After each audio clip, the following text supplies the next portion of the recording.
ততক্ষণ আমাকে হাত ধরে ওপার থেকে এপারে নিয়ে আসবে। একটা জিনিস দেখাচ্ছি, বিয়ে করলে সংসারের কাজকর্ম করতে হয়, বাবা যেমন করছে। এখন তার সময় হলে সে আসবে। মাটন মাটন আমার দেরি হয়ে গেল, বুঝছো? দেখুন আমারটা চলে আসলো, গোপালেরটা আসলো না। গুড মর্নিং, শুভ সকাল। কেমন আছেন আপনারা সবাই? নিশ্চয়ই খুব ভালো আছেন। আমি ভালো আছি সেটা বলতে পারবো না, কারণ সকাল 8টার সময় সুজাতা এসে খবর দিল সে বাসন মাজতে আসতে পারবে না, শরীরটা খুব খারাপ লাগছে। তা এখানে তো রোদ চলে আসে, 10টা সাড়ে 10টা না বাজলে আমি বাসন মাজতে পারছি না, রোদে মাথা ফেটে যাবে। এখন বাসন মেজে স্নান ধান সেরে আসলাম, 1 কাপ চা বানাবো। চাটা যে লিকুইড দুধে হবে সেটাও পসিবল নয়, ইন্দ্র বেরিয়ে গেছে। উনি থাকলে বলতাম যে একটা দুধের প্যাকেট এনে দাও। এই যে পাউডার দুধ দিয়ে চা বানিয়ে খাবো, মোটে খেতে ইচ্ছা করে না, তাও চায়ের নেশা লেগেছে বলে খাচ্ছি। মাটন এনে দিয়েছে অনেক সকাল সকাল, সেটা এখন ধোবো, ধুয়ে মাটনের ঝোল ভাত এই দিয়ে দুপুরে খাওয়া হোক। তারপরে কি হবে না হবে পরের কথা। এমনি আমার রবিবার খুব একটা ভালো কাটে না, তার উপরে বাসি বাসন কোসন মাজার পরে যে গন্ধটা নাকে আসে তাতে দিন আরও খারাপ হয়ে যায়। বোঝাতে পারলাম ঘটনাটা? আমার যতই কষ্ট হোক না কেন আমি বাসন কোসন রাতে মেজে রাখবো, সেটাও ভালো, কিন্তু সকালে মাজতে গেলে খুব কষ্ট হয়। ছোট আলু আর এই যে পটল নিয়ে এসছে 1 গাদা। ও মাটনের মধ্যে পেঁপে দিতে বলেছিল, ঘরে পেঁপে নেই, সেটা আনতে গিয়ে এই যে এত কিছু নিয়ে চলে এসছে। সে ঠিক আছে, অল্পের ওপরে গল্প সারলে ভালো লাগে, কোথায় গুছিয়ে রাখবো না রাখবো, কোন দিন কি খাবো না খাবো এই হিসাবটা করা যায়। গতকাল রাতে আমার প্রভুর জ্বর এসেছিল, অতিরিক্ত ঠান্ডা লেগে গেছে, নিঃশ্বাস নিতে পারছে না, দম বন্ধ হয়ে আসছে। আবার ওষুধের কৌটোটা ইন্দ্রর ঘরে, রাত বিরেতে আমাদের প্রয়োজন থাকলেও তাকে ডাকা যাবে না, সারা রাতের ঘুম নাকি নষ্ট হয়ে যায়। তাহলে আমাদের ঘরে মনে করে তুমি রাখো না। ডাক্তারবাবু সাজার শখ, অথচ রাত বিরেতে ডাকলে ডাক্তারবাবু রেগে যাচ্ছে, বলো তো? আজকে আমার বন্ধুদের সঙ্গে কি ঘ্যান ঘ্যানে প্যান প্যানে গল্প করছি জানিস না, ভালো লাগছে না।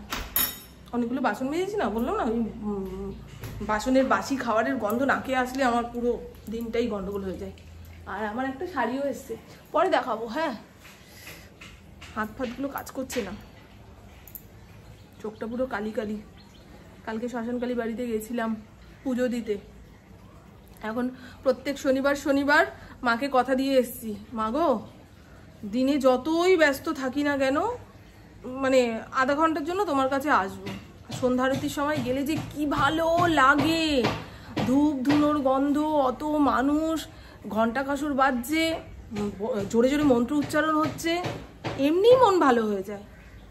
আর মন ভালো থাকলে মন শক্ত থাকবে, দুনিয়ার কোনো শক্তি আপনাকে আর হারাতে পারবে না, তাই না?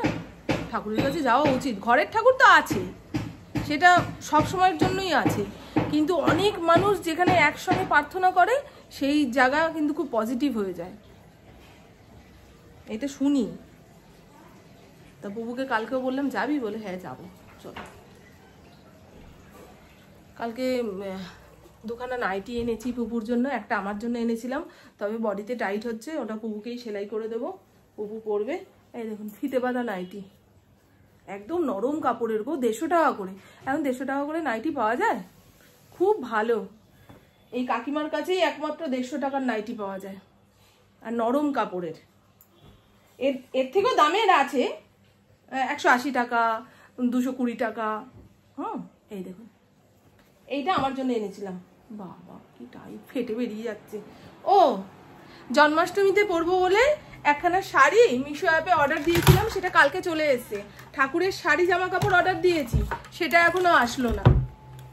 ওই কাপড় অর্ডার দিয়েছি, সেটা দিয়ে আমি জামা বানিয়ে দেবো। আমার গোপালের সাইজ হচ্ছে 12 ইঞ্চি, সেই 12 ইঞ্চি গোপালের জামা আমার শ্রীরামপুর এলাকা খুঁজলেও পাওয়া যায় না। আর অনলাইনে কখনো অর্ডার দিয়ে গোপালের জামা আনায়নি তো, তাই বুঝতে পারি না কেমন হবে না হবে। আর ঘরে যখন মেশিন আছে, একটু ভালো ছিট কাপড় জড়িয়ে এনে বানিয়ে দিলেই সুন্দর একটা জামা তৈরি হয়ে যায়। দাঁড়ান দেখাই, হ্যাঁ আমার শাড়িটা, দাঁড়ান লাইটটা জ্বালাই। এই দেখুন বন্ধু, ভালো হয়েছে। আমার কালার কম্বিনেশনটা এত পছন্দ হয়েছে, রানী কালারের মধ্যে অরেঞ্জ বুটি আর জরির বুটি, আমার খুব ভালো লেগেছে। আর নরম কাপড়। এর আগের বছর পুজোতে মাকে একখানা এরকম শাড়ি দিয়েছিলাম, এর থেকে ভালো সেটা, তবে এই জামদানি মিশো অ্যাপ থেকে কিনে দিয়েছিলাম, খুব ভালো, এত সফট, মানে সারাদিন পরে থাকলেও কোনো অসুবিধা হবে না। জন্মাষ্টমীর দিন কি মারাত্মক গরম পড়ে না, সেই জন্য একটুখানি নরম কাপড় হলে। দেখুন আমারটা চলে আসলো, গোপালেরটা আসলো না। প্রতি বছর এই জন্মাষ্টমীতে ঠাকুরের জামা কাপড় কিনে তারপরে আমাদের পুজোর শপিং স্টার্ট হয়, এবছরেও তাই হবে। আমার চোখটা পুরো কালি কালি লাগছে না? ওই যে কালকে রাস্তায় বেরিয়েছিলাম, একটুখানি চোখে কাজল দিয়েছি। এখন চোখে কাজল দিলে চোখ এমন চুলকাবে, মনে হয় ঠুলিটাকে খুলে বের করে নিতে পারলে ভালো হয়, এইরকম চুলকাবে। Allergy allergy.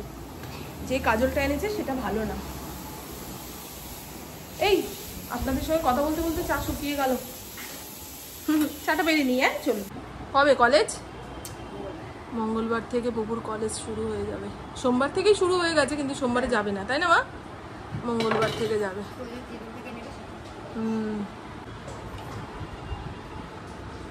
বাসনের গামলা এই জায়গায় রেখেছি, ও বেরিয়েছে বেরোনোর সময়, আসতে পারছে না। ঘেউ ঘেউ ঘেউ ঘেউ। এই তো বাবা, ক্ষমা করে দাও বাবা, ক্ষমা করে দাও। ওর ইচ্ছার বিরুদ্ধে কিছু করা যাবে না। দেখো ওই দেখেছো, দেখো দেখো, এই কলের মুখটা নষ্ট হয়ে গেছে, সর্বক্ষণ টিপ টিপ করে জল পড়েই যাচ্ছে। কল মিস্ত্রিকে খবর দেওয়া হয়েছে, এখন তার সময় হলে সে আসবে। Mutton mutton. ও মা চলে যাচ্ছে, চলে গেল চলে গেল। পাশের গলিতে ক্রিকেট খেলা হচ্ছে। আমার প্রভু ঠিক টাইমে বাড়ি চলে এসছে, তবে আমার রান্না হয়নি, হয়ে যাবে। মাটনটাকে প্রেশার কুকারের মধ্যে 2-3খানা সিটি দিয়ে নাবিয়ে এইবারে কড়াইয়ের মধ্যে কষাচ্ছি, তারপরে পরিমাণ মতো জল দিয়ে ভাজা আলু দিয়ে টকবক করে ফোটাবো, ঘি গরম মশলা দিয়ে নাবিয়ে ফেললেই হয়ে যাবে। আর আমি এতক্ষণ শুনছিলাম পাঠার মাংস। যেটুকু বাজার আমি গোছাতে পেরেছি, এবারে উনি গোছাচ্ছে। কি এনেছো যে গোছাতে বসতে হলো? এই আলু ঝুড়ির মধ্যে না, হ্যাঁ ওইটার মধ্যে রাখো। Good boy. তুমি তো ছুঁড়ে ছুঁড়ে ফেলছো।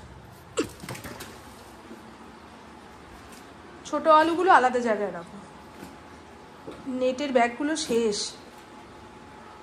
রান্নাঘরটা একটু সাপটে নিয়েছি। আজকের রান্না বান্না এই হলো মাটন আলুর পাতলা পাতলা ঝোল, একটু চর্বি টাইপের মাংস দিয়েছে ওপরে, দেখুন সব ভেসে ভুসে উঠলো, জানি না কেমন খেতে হবে।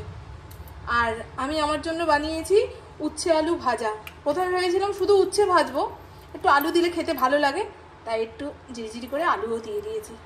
জানি না ইন্দ্র খাবে কি না।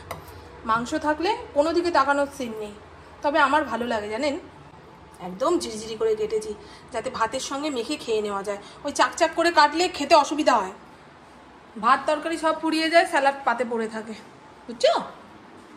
পাশের বাড়িতে কনস্ট্রাকশনের কাজ হচ্ছে, তা লেবার মিস্ত্রিরা বারবার ইট বালি সিমেন্ট এইখান থেকে নিতে আসছে। আমার হরিণ কি চিৎকার দিচ্ছে গো, মাথা যন্ত্রণা করছে, মাথা ঝনঝন করছে, আর কি বলে বোঝাবো যে আমার মাথার ভেতরটা কেমন হচ্ছে। খুব চিৎকার করে গো, খুব চিৎকার করে। এই তো খাবারটা নিয়ে কি ওপরের ঘরে চলে যাবো ইন্দ্র? চলো। হ্যাঁ চলো। টিভি দেখতে দেখতে রবিবারের দুপুরের খাওয়াটা খেলে ভালো হয় না? ঘড়ির কাটা কটার ঘরে? 3টের ঘরে। বাবুল বসাচ্ছিরি, ভদ্রলোক এইভাবেই বসে, দেখো জিমনাস্টিক দেখাচ্ছে। এই চলো না, ও চলো, চলুন উপরের ঘরে চলে যাই। বিকেলে একটু বেরোবো, আমি যে মিক্সি মেশিনটা ঠিক করতে দিয়েছি সেটা রবিবার দিন নিতে যেতে বলেছিল।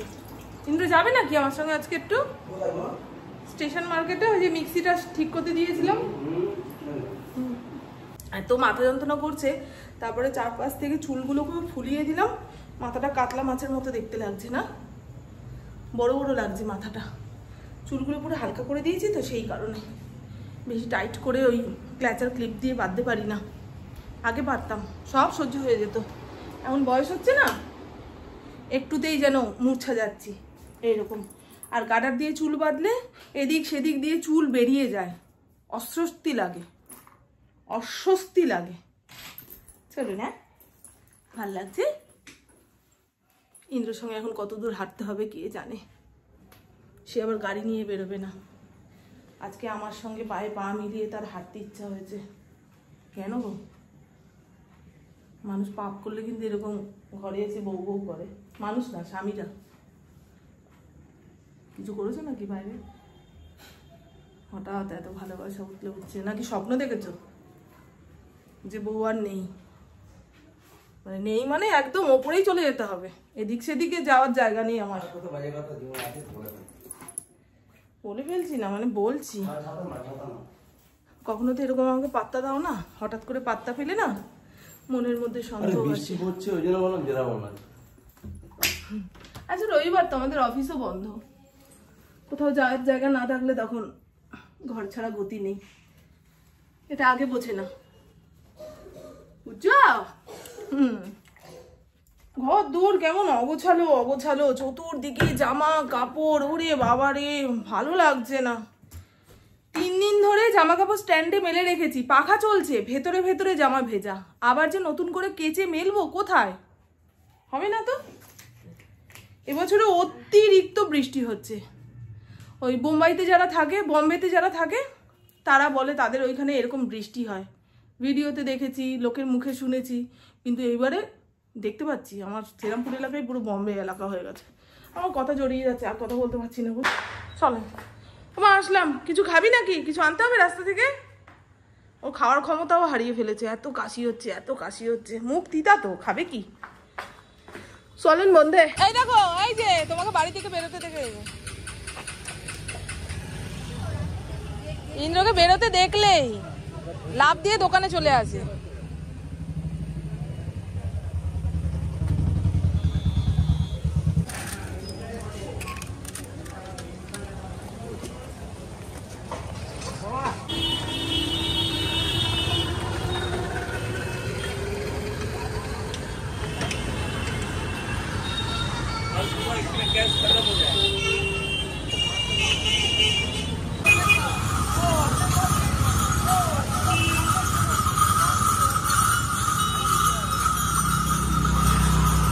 দেখ দেখ অবস্থাটা দেখ, ও আমাকে কতক্ষণে পার করবে। কেন ওপারে কেউ দাঁড়িয়ে আছে নাকি?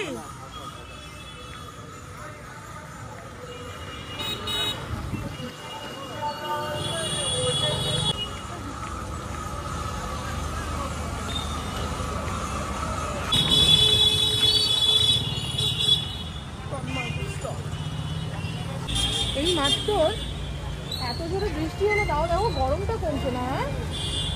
অস্থির হয়ে যাচ্ছি। এতটা হেঁটে আসলাম তো, মনে হয় হৃৎপিণ্ড চলাচল বন্ধ করে দেবো, এইরকম অস্থির লাগছে।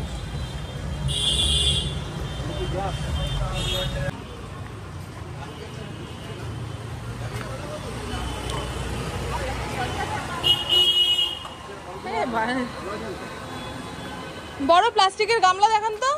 এঁঠো বাসন উপর করার জন্য এই গামলাটা এনেছি। ইন্দ্র বলছে দরজা দিয়ে বেরোবে না।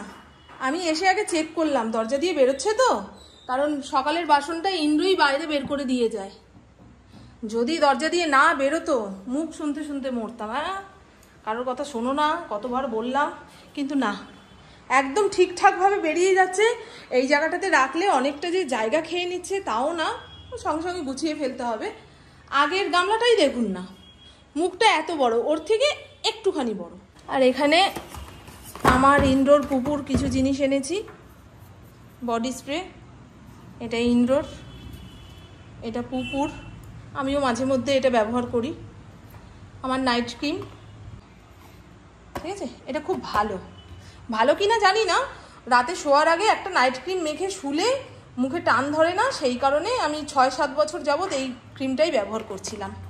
মাঝখানে পরিবর্তন করার ইচ্ছা হয়েছিল, কিন্তু পরিবর্তনটা আমার জন্য ঠিক ছিল না। ইন্দ্রর জন্য সিরাম। বিভৎস গরম যাকে বলে, সেরকম একটা গরম। গাছের পাতা থেমে গেছে। হাওয়া বাতাস না দিলে ঘর বাড়ি ঠান্ডা হয় কি করে গো? ঘেমে নেই একাসার। ইন্দ্রকে বলছি আমি আর হাঁটতে পারবো না গো। প্রথমে বলেছিল আর বেরোবে না, এখন ওই 8:30 মতো বাজে। বাড়ি এসে বলছে না মায়ের সঙ্গে দেখা করে আসি, নাহলে মা চিন্তা করবে। আবার স্কুটি নিয়ে বেরোলো। ওকে জিজ্ঞাসা করলাম রাতে কি খাবি, বলে যা আছে তাই মেখে চুকে খাইয়ে দেবে। ও তো মাংসর ঝোল রাতে খেতে চায় না, তা একটুখানি আলু ভেজে তার মধ্যে ওর ভাগের ভাতটা একসঙ্গে ভেজে তুলে ওকে দিয়ে দেবো, খেয়ে নেবে। এই হলো গল্প। আজকে ওপরে বসে খেয়েছি, ভাতের হাঁড়ি মাংসর গামলা সব ওপরেই রয়েছে, নিচে নামাতে ইচ্ছা করেনি। রাতে ওখানে বসেই খেয়ে নেবো। চলুন বন্ধু, আমার বকবক আজকের তো চলুন বন্ধু, আমার বকবক আজকের মতন এইটুকুই। আপনারা সবাই খুব খুব খুব ভালো থাকবেন, নিজের শরীরে খেয়াল রাখবেন, সুস্থ থাকবেন, আর অল টাইম স্মাইল করতে হবে। টাটা, খুব ভালো থাকবেন। অতিরিক্ত ঘাম দিলেই যেন শরীরের ভেতরে অস্থির অস্থির লাগে।